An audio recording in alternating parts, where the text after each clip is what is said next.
अगर मैं आपसे कहूं कि आपको एक पहलवान से लड़ना है, तो आपका क्या जवाब होगा? पागल है क्या? क्या पहलवान से लड़ने के लिए कोई मैं बॉडी बिल्डर थोड़ी हूँ? लेकिन अगर यही पहलवान आपकी माँ को मारने के लिए आए, तो उसी वक्त उस पहलवान से लड़ने के लिए आप तैयार हो जाएंगे और शायद उसको हरा भी दें। इस एग्जाम्पल से हमें समझ में आता है कि हमारे पास हर एक चीज करने की कैपेबिलिटी होती है, लेकिन आप अपने मेंटल बैरियर की वजह से आज अपने आप को बांध कर रखते हैं। आज हम लोगों की मेंटलिटी के बारे में बात करेंगे। The secret of the millionaire of the mind, ये बुक टी हॉर्वर एकर ने लिखी है। इस किताब से हम यह जानने की कोशिश करेंगे कि क्यों कुछ लोग की सोच उन्हें करोड़पति बना देती है और क्यों कुछ लोगों की सोच उन्हें कुछ भी नहीं करने देती है। इस बुक का पहला प्रिंसिपल कहता है, rich people think big and poor people think small. इसका मतलब ये हुआ कि अमीर लोग बड़ा सोचते हैं जबकि गरीब छोटा। मेरा एक दोस्त है और मैं एक दिन उसके साथ ड्रीम के बारे में बात कर रहा था। तभी उसने मुझे बताया कि उसको अपनी लाइफ से सबसे बड़ा ड्रीम ये है कि उसे एक स्विफ्ट डिजायर खरीदनी है। ये सुनकर मैं हंसने लगा। मैंने उससे कहा, not to be failure but low aim is a crime. अगर सपना देखना है तो रॉयल स्कॉच, मर्सडीज, फरारी का देखना है, ये भी कोई सपना है?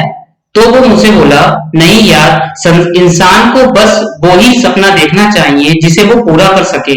और वो इस बात से अनजान था कि जिंदगी उसे उतना ही देगी जितना बड़ा वो सोचेगा, है ना। लाइफ हमें उतना ही चीज देती है जितना हम उससे मांगते हैं, और या फिर उससे भी कम।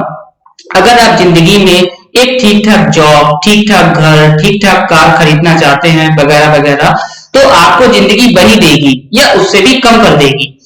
जाने अनजाने में आप अपनी कैपेबिलिटीज को एक लेवल में दे देते हैं, खुद के लिए मेंटल बैरियर क्रिएट कर लेते हैं जिससे आगे आपको सोचने की भी सही नहीं लगता।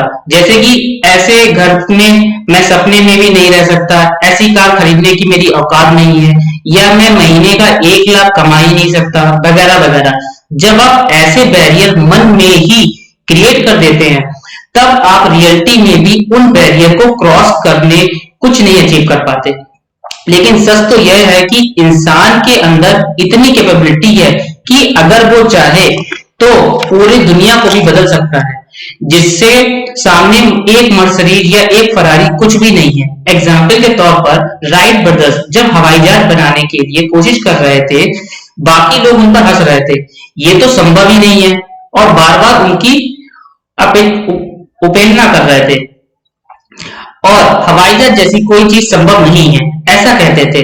लेकिन राइट ब्रदर्स की सोच बड़ी थी, जिसके कारण आज हम एक देश से दूसरे देश कुछ ही घंटों में पहुंच सकते हैं। अगर आपको भी लाइफ में कुछ बड़ा करना है तो आपको बड़ा सोचना होगा। इस बुक का सेकंड प्रिंसिपल है, rich people values their time and poor not. इसका मतलब है कि अमीर लोग अपने टाइम की कद्र करते हैं जबकि गरीब नहीं। मैं पिछले हफ्ते बाजार में शॉपिंग कर रहा था, तब वहां एक आदमी आया और उसने वहां 540 रुपए का एक कॉफी मग खरीदा बिना बार्गिन किए। मैंने वही सेम मग 200 रुपए का खरीदा। मैंने सोचा था कि ये दुकानदार उस आदमी को उल्लू बना रहा है, तो मुझे इस आदमी की मदद करनी चाहिए। मैंने उस आदमी से कहा, अंकल ये दुकानदार आपसे ज्यादा पैसे ले रहा है, मैंने सेम मग 200 रुपए में खरीदा है। तब वो अंकल ने बोला कि कोई बात नहीं बेटा, कि ये 4 मिनट की जो कीमत है, 4 मिनट की जो कीमत उसके पैसे से कहीं ज्यादा है। आज ज्यादातर लोगों के लिए किसी भी शॉप में 40 रुपए के लिए 30 मिनट तक दुकानदार से बहस करना कॉमन है। इसका मतलब ये हुआ कि हमारे 30 मिनट की वैल्यू सिर्फ 40 रुपए है। एक नाकाम इंसान बाजार में 1 घंटे घूमता है 24 रुपए के बैगन 20 रुपए में खरीदने के लिए, और 20 रुपए की भिंडी 14 रुपए में खरीदने के लिए। और आज दुनिया में ज्यादातर लोग अपनी पूरी जिंदगी यही करते रहते हैं। लेकिन एक कामयाब आदमी अपने टाइम की वैल्यू समझता है और 100-200 रुपए के बचाने के चक्कर में वो अपने टाइम को बर्बाद नहीं करता है।